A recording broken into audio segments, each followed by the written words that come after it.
Hi guys, Harry Otis here. Professional trader for 20 years, started my career in 2005 and still alive in 2026. So today's video is about the MAG-7. Yeah, I like the MAG-7. Okay, look at this chart right here. This is an ETF, the Round Hill Magnificent 7 ETF. It's basically down since November of last year. It's basically down like 20% from peak to trough maximum. Yes, we've had a rebound in the market, so it's come back. So maybe now it's down like maybe 12%, but it's been destroyed.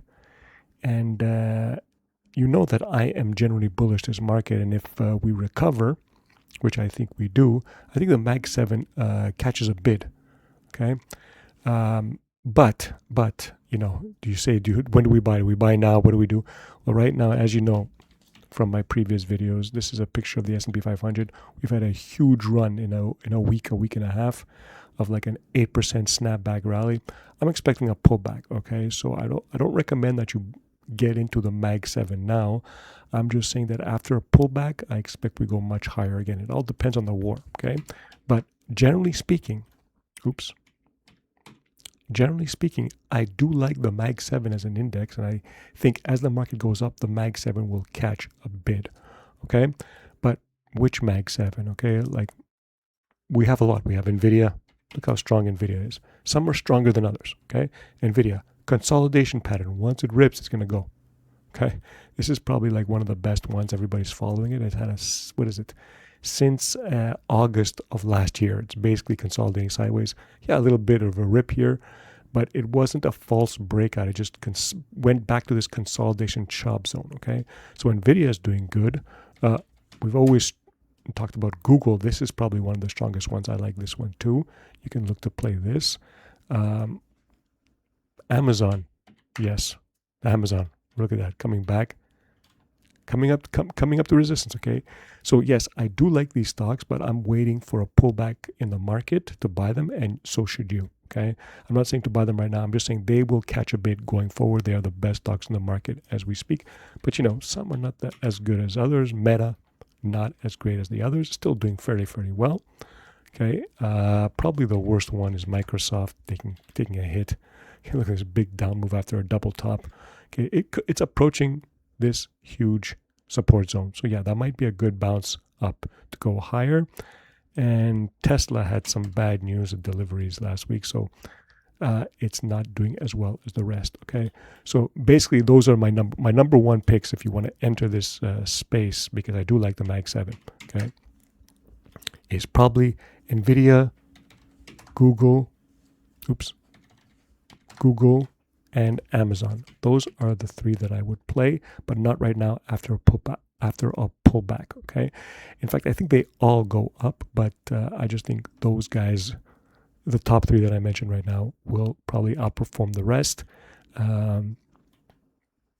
So yes, that's what I think. They will outperform the rest. So I think you should concentrate your firepower in that. And usually, you know how I trade. I usually have to have the fundamentals on my side before we look at the technicals to enter. But we don't have to do that with the fundamentals. When you're dealing with the MAG-7, the fundamentals are a given. Okay, they're massively successful companies. The big boys, the institutions play them. You don't even have to worry about doing fundamental research. We've already identified them as good.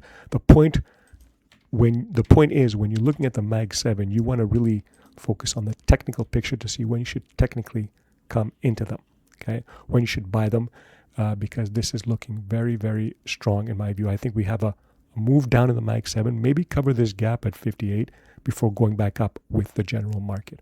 Okay, so that is my thought on the MAG-7. Now, how do you play them? Okay, we've identified that they're fundamentally good. Technical analysis, probably waiting for a pullback before entering. So let's say we are at the point where we check the first two boxes. Fundamentals are good. The technicals, now let's say we're down and we want to come back. The market's down, MAG-7 came down, and they formed some kind of base, and you have the technical, let's say, green flag to enter this trade. How would I play it? I like to use options. So let's use, for example, one of my top three, either NVIDIA, Google, or Amazon. Let's look at NVIDIA. Okay, I like NVIDIA. Okay, I think it's going to outperform going forward. So how do we buy it? What do we do? Now, this is the key. we're going into the options tree. Okay, I like to play it via options. There's 1,000 things you could do. Okay, 1,000. Like if you go back to NVDA here, okay, you can actually sell premium. You could just sell after a pullback. You'll probably sell some puts, just outright sell some puts. Probably at this level, the one between 150 and 165. If it drops, they'll be very, very juicy to buy. You can do any kind of option selling strategy that can get very, very complicated. Okay, so I'm just going to I want to point out one bullish strategy that won't cost you that much. Okay, and this strategy is fairly simple.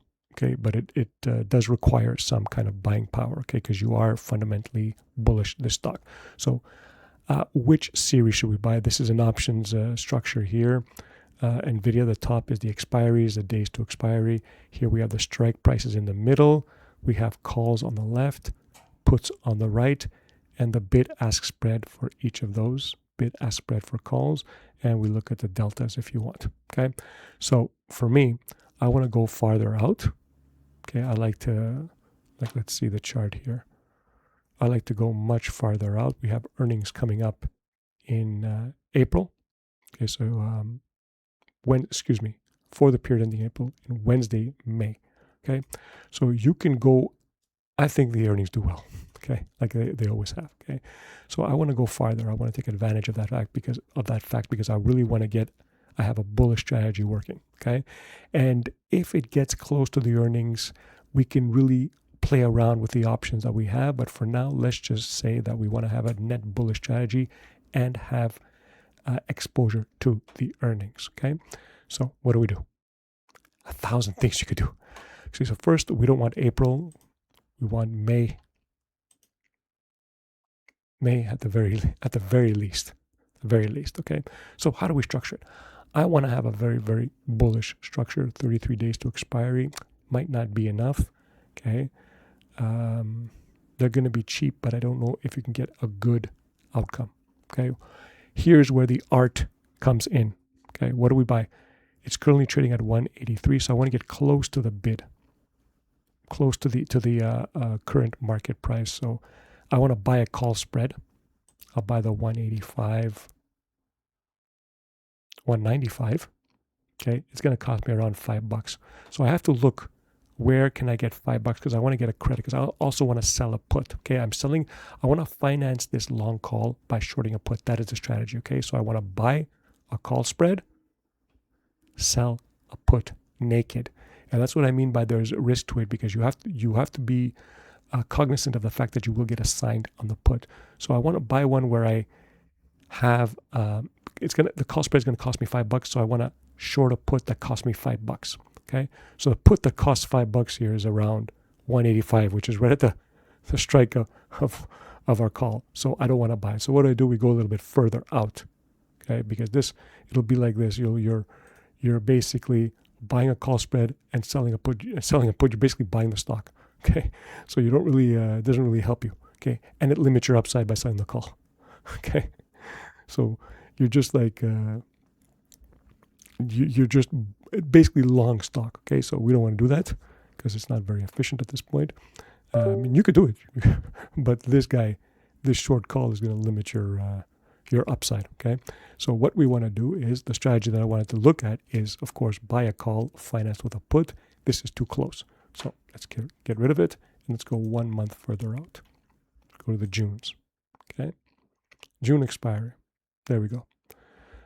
Okay, so we want to buy the 185s, like we said, and we want to sell the 195s. We want to have a $10 potential for profit, and now that's going to cost us around $5. Same thing. So where can we go? Because we went further out, we can go now much lower and get a $5 option here. Put option, which is, let's say, the 170. You can get to 171, let's say, to get it. Oh, let's 171 give you a slight credit, but you can do 170 and 171. Let's do 171. So it's 535. Okay, so this call spread costs $5, and look at the credit between the two. The call spread is $5. We buy a 185 call, sell 195 call, and we're going to sell the 171. Since we don't see it on the screen, but this is going to be probably a credit of like 30 cents. Like, let's say we get this quickly on the screen. Look, 55 cents to 25 cents credit. Okay. So one disappeared because we don't see it on the screen here. So it's like 55. You can get it for a 50-cent credit. So you can put it in per contract. Let's say you want to do one contract. Okay. You're going to get like 55 cents to 25 cents credit. Midpoint, let's say you get 30 cents credit. Okay. So you put it on, you have a 30-cent credit, one lot. Okay. You have a 30-cent credit. Now, what did we do? Let's see the chart to see how this would look. Okay. So what we did here is we bought the 185 call. I was trading at 188. Okay, but anyways, let's say it was trading at, it said 184 before. So let's say we bought a call. We sold the 185, so we sold the 195